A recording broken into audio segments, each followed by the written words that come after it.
हर हर महादेव। जय श्री राम। जय हिंदू राष्ट्र। जय देव सेना। ब्रिजभूषण सैनी, राष्ट्रीय अध्यक्ष देव सेना। साथियों, आज का विषय है अनंगपुर गांव को उजाड़ने को लेकर जो आदेश सुप्रीम कोर्ट ने दिया है उसकी मंशा ठीक नहीं है। साथियों, लगभग 150 वर्ष पूर्व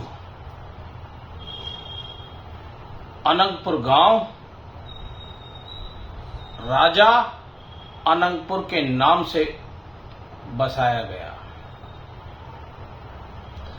और ये वो राजा है जिन्होंने दिल्ली पर शासन किया। दिल्ली को बसाने में भी उनकी बहुत महत्वपूर्ण भूमिका रही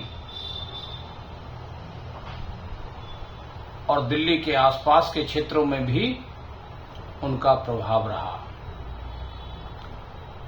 आज उन्हीं के नाम पर बसाया गया अनंगपुर गांव के खिलाफ सुप्रीम कोर्ट के आदेश पर सरकार उजाड़ने के लिए तत्पर है। साथियों, सुप्रीम कोर्ट तो अब बना है, ये गांव तो 1500 वर्ष पुराना है और सुप्रीम कोर्ट का इतिहास कितना है? ज्यादा से ज्यादा 80 वर्ष। यानी कि देश आजाद हुआ तब सुप्रीम कोर्ट की स्थापना हुई। वो सुप्रीम कोर्ट इस गांव को उजाड़ने के लिए तैयार है जिसका जन्म अब हुआ है। इस मंशा को समझना पड़ेगा। गांव के ही लोगों ने, क्योंकि गांव की मलकियत है, गांव के लोगों की मलकियत है, गांव के लोगों ने ही 1992 में पंचायत में प्रस्ताव पास करके 1700 एकड़ जमीन वन विभाग को 30 साल के लिए पट्टे पर इसलिए दी गई कि वन विभाग उस जमीन पर पेड़ पौधे लगाकर इसको हरा भरा बनाए, जो कि 30 साल भी अब पूरे हो चुके हैं। उनका पट्टा रद्द हो चुका है समय के अनुसार, लेकिन सुप्रीम कोर्ट ने वन विभाग की संपत्ति मानते हुए इसको संरक्षित करने के लिए एक रिटायर्ड जज ने ही याचिका दायर करी और उस याचिका में मांग की गई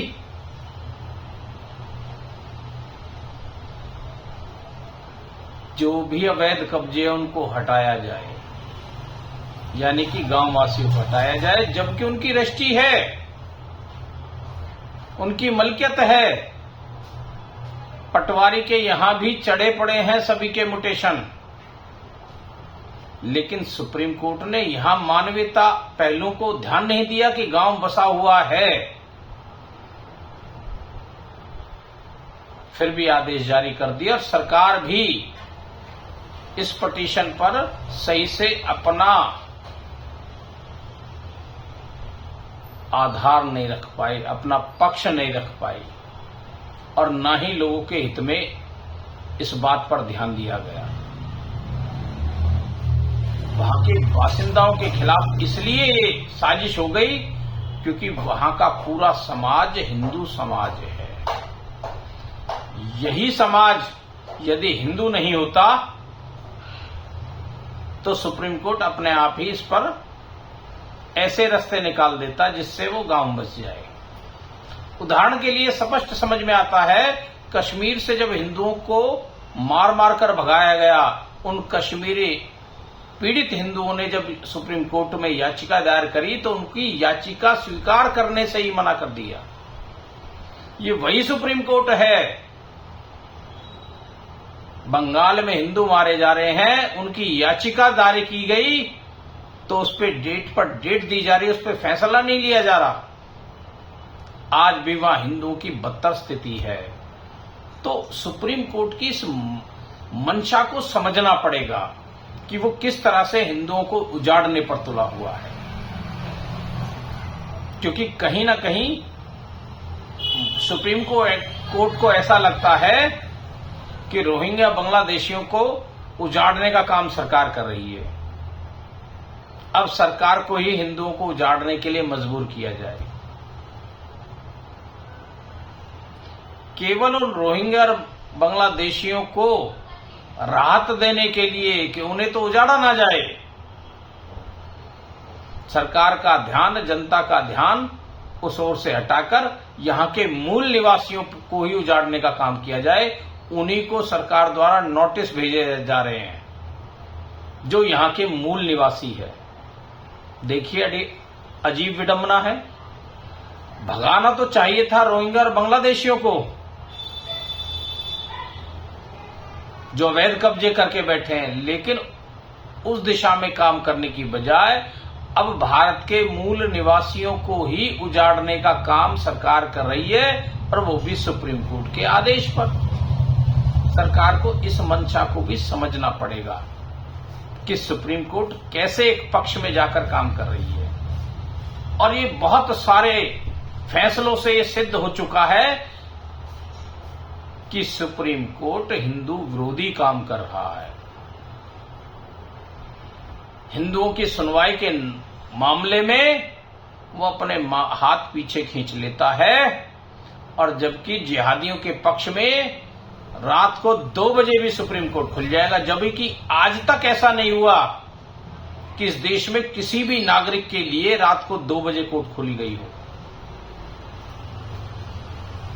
लेकिन अजीब विडंबना है, एक जिहादी, एक आतंकवादी को न्याय देने के लिए रात को 2 बजे सुप्रीम कोर्ट खुल जाता है।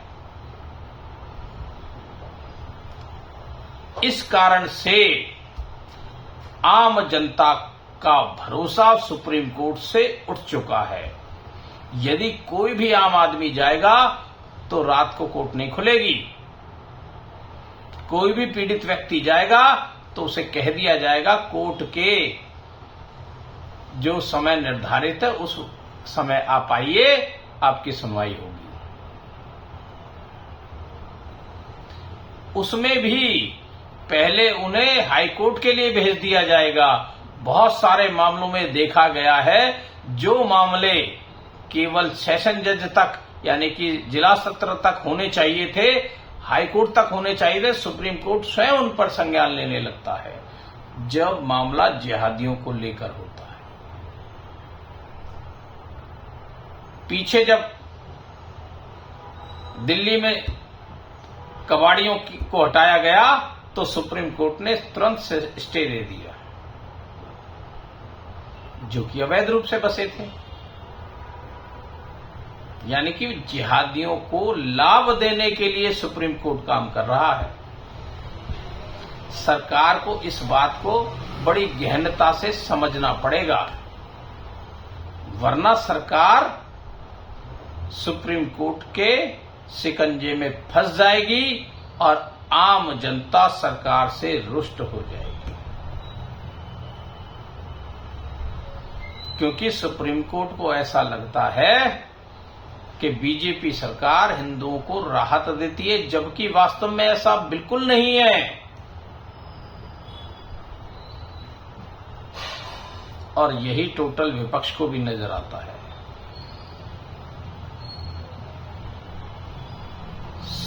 सुप्रीम कोर्ट की इस मंशा को समझना पड़ेगा। कुछ न्यायाधीश जरूर ऐसे हैं जो बिल्कुल निष्पक्ष होकर काम करते हैं, लेकिन अधिकांश सुप्रीम कोर्ट के न्यायाधीश हिंदू विरोधी कार्य कर रहे हैं। ऐसे न्यायाधीशों के खिलाफ देश की संसद को महाभियोग लाना चाहिए, तभी इन न्यायाधीशों पर शिकंजा कसा जा सकता है, वरना वो इस देश को बर्बाद करने में कोई कमी नहीं छोड़ेंगे और खासकर इस भारत के मूल निवासी को, हिंदू समाज को उजाड़ने में, बर्बाद करने में सुप्रीम कोर्ट की बहुत बड़ी भूमिका है।